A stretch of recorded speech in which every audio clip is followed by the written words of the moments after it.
حسبنا الله ونعم الوكيل. حسبنا الله ونعم الوكيل.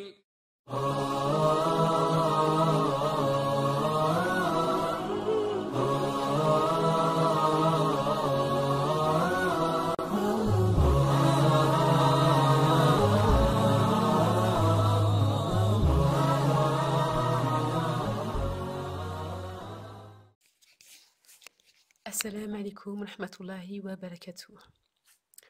Ô mon serviteur, toi tu veux et moi je veux, mais il ne sera fait que ce que je veux. Si tu te soumets dans ce que je veux, je te suffirai dans ce que tu veux. Mais si tu ne te soumets pas dans ce que je veux, je te fatiguerai dans ce que tu veux, et il ne sera fait que ce que je veux. Hadith Qudsi. Pourquoi c'est mon hadith Qudsi préféré? En fait, pour moi, ce hadith, il résume par lui-même le comportement que le musulman doit avoir pour, euh, pour être heureux ici-bas. En fait, pour être heureux ici-bas, qu'est-ce qu'il faut faire? Il faut tout simplement, entre guillemets, hein, il faut tout simplement satisfaire Allah. Parce que comme il est dit dans le hadith, en satisfaisant Allah, et ben par la suite, Allah il nous satisfait. Et voilà, ça c'est un hadith en fait que j'ai lu plusieurs fois dans ma vie. Mais en fait, jamais j'y ai vraiment prêté d'attention. Il m'a jamais parlé comme il me parle aujourd'hui, quoi. J'ai lu plusieurs fois, comme on lit un panneau sur l'autoroute, il n'y avait pas de profondeur, c'était que en surface, quoi. Voilà, du coup, qu'est-ce qui s'est passé? En fait, j'étais mariée pendant 10 ans, et le jour où j'ai divorcé, ou 2, 3 jours après, je sais plus, j'étais en train de ranger mes affaires. Et en rangeant mes affaires, subhanallah, ben, je suis tombée sur un papier où il y avait le hadith Qudsi. Et j'étais assise par terre et j'ai relu le hadith. Et subhanallah, vraiment, j'ai eu l'impression de lire ce hadith pour la première fois de ma vie. Euh, Pourtant, j'avais lu avant, j'avais lu plusieurs fois, mais jamais il m'a parlé comme ce jour-là, quoi. Là, c'était vraiment la première fois de ma vie qui me perçait, en fait. J'ai eu l'impression qu'Allah, il me parlait directement à moi. Et, et quand je l'ai lu, subhanallah, et ben en fait, j'ai tout compris. Il y a beaucoup de choses que je comprenais pas en fait dans ce mariage-là parce que en fait, je m'étais donné à fond, hein. Pendant 10 ans, j'étais à fond dans mon mariage, je faisais tout pour que ça se passe bien. J'ai vraiment donné mon maximum et je comprenais pas pourquoi ça marchait pas malgré tout ça. Et ben en fait, voilà, en lisant ce hadith, et ben, j'ai compris. Allah, il m'a fait comprendre. Voilà. En fait, quand j'ai lu le hadith, c'est comme si Allah me disait, mais d'une autre manière en fait. Euh, Ô Keltoum, toi tu veux un mariage parfait et moi je veux une adoration parfaite. Mais il ne sera fait que ce que je veux. Si tu m'adores parfaitement, je te donnerai ton mariage parfait. Mais si tu ne m'adores pas parfaitement, je te fatiguerai dans ton mariage pour qu'au final, tu finisses par m'adorer parfaitement. Et subhanallah, c'est ce que j'ai vécu en fait. Voilà. C'est vraiment ce que j'ai vécu parce que, comme Allah il le dit, moi je me suis pliée en quatre pour mon mariage et pour satisfaire une créature tout en négligeant Allah, hein. Et au final, ben voilà, Allah il a eu raison de moi. Au final, ben, quand j'ai divorcé, et ben c'est ce qui s'est passé. Je me suis rapprochée d'Allah, alhamdoulilah, et je le remercie vraiment parce que ce divorce a été vraiment un bien. Ça a permis du coup de me rapprocher d'Allah.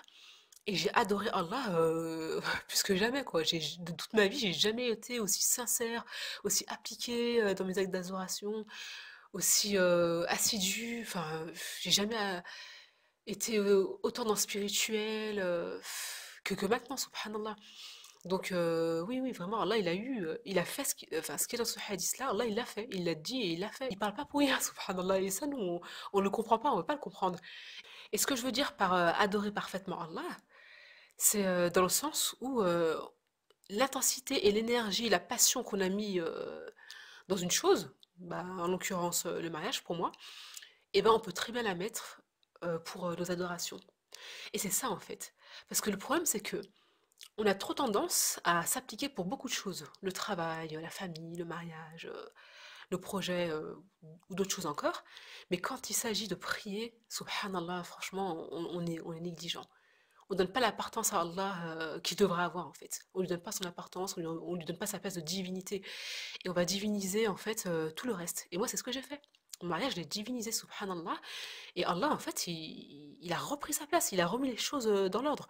Et alhamdoulilah, et je le remercie pour ça, parce que du coup, voilà, comme j'ai dit tout à l'heure, bah, ça m'a permis du coup de me rapprocher de lui et vraiment de l'adorer au mieux. Parce que subhanallah, moi, savoir que ça fait depuis que j'ai l'âge de 5 ans que je fais la prière, hein, mais ça n'a rien à voir. Ça n'a rien à voir avec les prières que je fais aujourd'hui, hein, subhanallah. À 5 ans, je priais surtout parce que je voyais mon père, ma mère, ma famille prier, c'était plus par imitation. Ensuite, en grandissant, j'ai plutôt prié parce que c'était voilà, obligatoire. Après, j'ai prié parce que oui, j'ai compris qu'il fallait prier, mais voilà, il n'y avait pas de profondeur dans mes prières, c'était plutôt mécanique, on va dire. Alors que depuis que j'ai divorcé, subhanallah, mes prières, elles étaient et, euh, magnifiques, franchement. J'ai vécu mes plus belles prières depuis ce moment-là, en fait, jusqu'à aujourd'hui. C'est pas tout le temps comme ça, mais vraiment, j'espère vraiment, et j'aimerais que ce soit tout le temps comme ça. Parce que des fois où ça ne l'est pas, je suis trop dégoûtée, j'ai pas l'impression de prier. Je prie, mais c'est pas comme les fois où, par la grâce d'Allah, il m'a permis, en fait, de sentir sa proximité, d'avoir des frissons, d'être apaisée, de me sentir vraiment. Enfin, je sais pas, comment dire, me sentir forte, privilégiée, d'avoir la chance vraiment de goûter à une belle prière, subhanallah. Et du coup, j'ai envie de vivre ça toute ma vie. Et vraiment, je demande à Allah de me laisser ça, et de me faire vivre ça toute ma vie, Inch'Allah, Amin.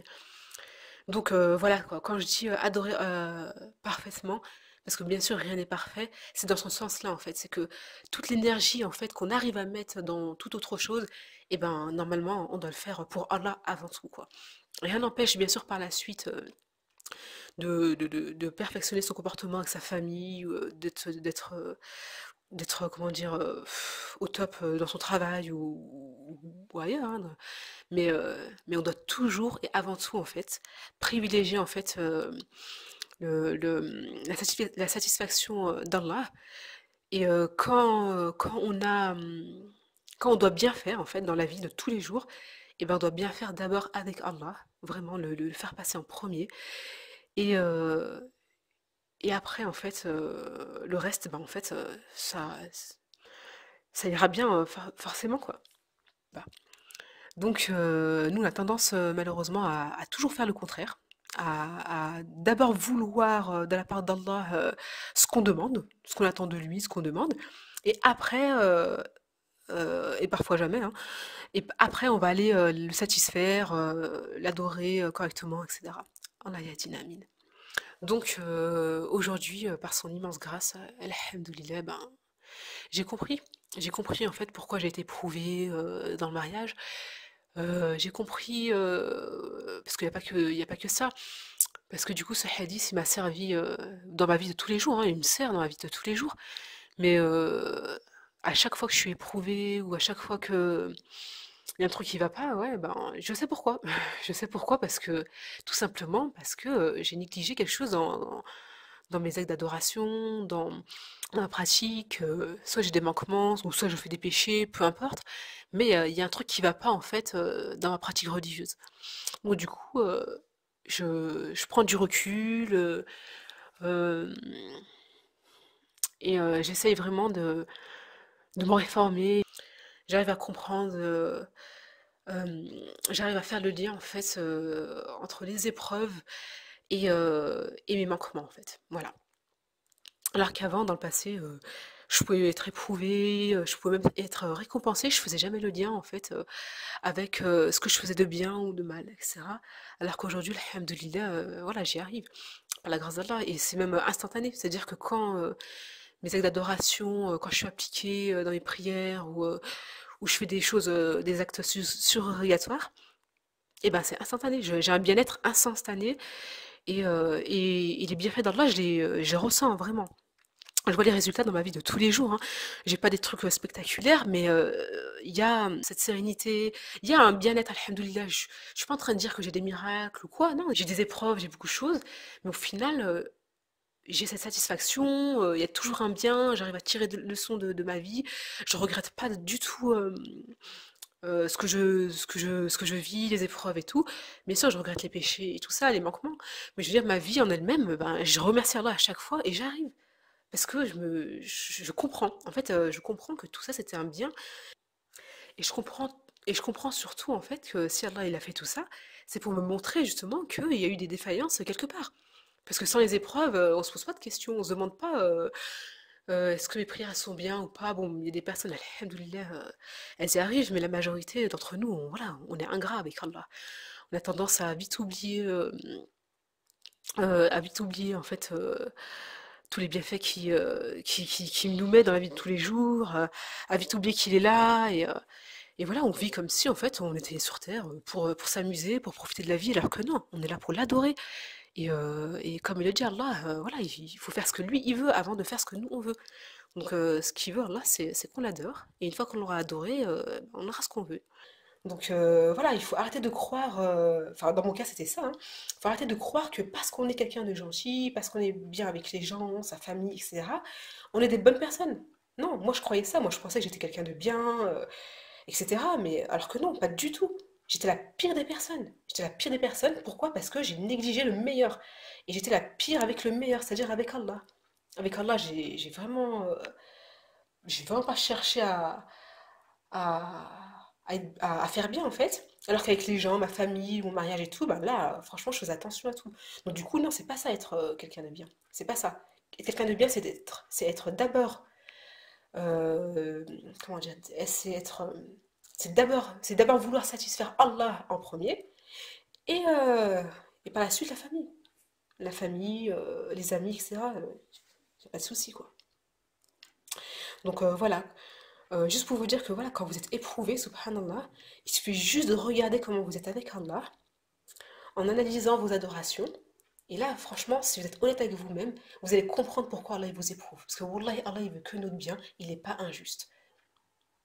Donc ce hadith-là, il est vraiment à appliquer pour tout dans la vie. Que ce soit, comme je vous ai dit, le mariage, le travail, les relations sociales, les projets, les luttes, les engagements, etc. Tout, hein. Si vous êtes engagé dans l'humanitaire, dans le monde, dans l'associatif, enfin, si vous voyez pas le bout de votre, comment dire, de vos efforts dans vos luttes ou autres, posez-vous la question. Demandez-vous si vous ne faites pas passer votre lutte avant Allah. Même si votre lutte, elle est soi-disant pour Allah, vous devez d'abord vous réformer dans votre pratique. D'accord?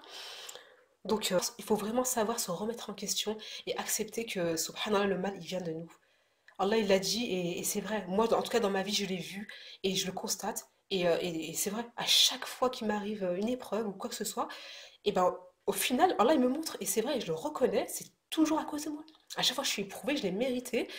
Et le fait, subhanallah, de se remettre en question, de regarder, enfin de prendre du recul et de regarder en fait ce qu'on a fait, ce qu'on n'a pas fait, ce qu'on a bien prié, ce qu'on a négligé Allah ou pas, ça nous permet de ne pas être dans le déni, de se demander pourquoi ça va pas et de chercher une cause ailleurs.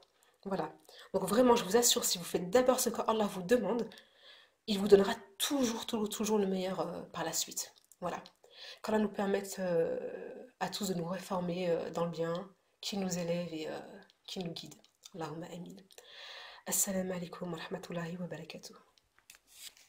حسبنا الله ونعم الوكيل حسبنا الله ونعم الوكيل